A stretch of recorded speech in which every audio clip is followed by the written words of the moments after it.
Hello வணக்கம். இன்றைக்கி PCOD நிறைய பேருக்கு இருக்கிறதுனால அதை பற்றி சில விஷயங்கள் சொல்ல போகிறேன். ஃபர்ஸ்ட் ஆஃப் ஆல் அதோட காசஸ் எதனால் வருதுங்கிறத இன்றைக்கி பார்த்துருவோம். ரைட்டா?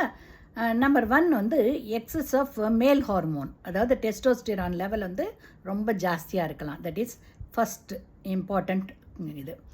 அடுத்தது லேக் ஆஃப் ஸ்லீப், அவங்க தூக்கம் கொஞ்சம் கம்மியாக இருந்தாலும் இப்போது பிசிஓடி வருதுன்னு ரிசர்ச்சில் கண்டுபிடிச்சிருக்காங்க. ரைட்டா?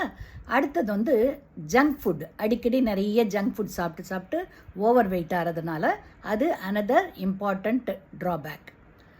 அடுத்தது ஜெனட்டிக்கலாகவே பேரண்ட்ஸுக்கு, மதருக்கு இல்லைனாக்கா அத்தை, இவங்களுக்கு யாருக்கான பிசிஓடி இருந்ததுன்னா அவங்க ஃபெமிலியில் இவங்களுக்கு வரதுக்கு சான்சஸ் இருக்குது. ஆச்சா? இது மட்டும் இல்லாமல் லேக் ஆஃப் எக்ஸசைஸ். இப்போ எல்லாம் ரிமோட் வச்சுட்டு டிவியை ஆப்ரேட் பண்ணுறது இல்லைனாக்கா ஃபேன் போடுறது எல்லாம் பண்ணாங்க. ஸோ அதனால் லேக் ஆஃப் எக்ஸசைஸும் one of the reason for the hormone imbalance. அடுத்ததாக இன்சுலின் ரெசிஸ்டன்ஸு. ஸோ இவங்களுக்கு எல்லாருக்குமே ஃப்யூச்சரில் டயபெட்டிஸ் வர்றதுக்கு வாய்ப்புகள் இருக்குது. அதனால தான் இந்த ஜெனட்டிக்குன்னு சொல்லியிருக்கிறேன். ஏன்னா ஜெனட்டிக்கலாக டயபெட்டிஸ் இருக்கிறவங்களுக்கு இவங்களுக்கு டயபெட்டிஸ் பின்னால் வர்றதுக்கும் வாய்ப்பு இருக்குது.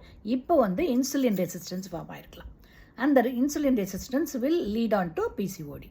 ஸோ இந்த 5 இம்பார்ட்டண்ட் ரீசன்ஸும் பிசிஓடி வர்றதுக்கு முக்கியமான காரணமாக இருக்குது. ஓகேங்களா? ஸோ இது என்ன காரணம்னு பார்த்து அதை ரெக்டிஃபை பண்ணியாகணும். ரைட்டா?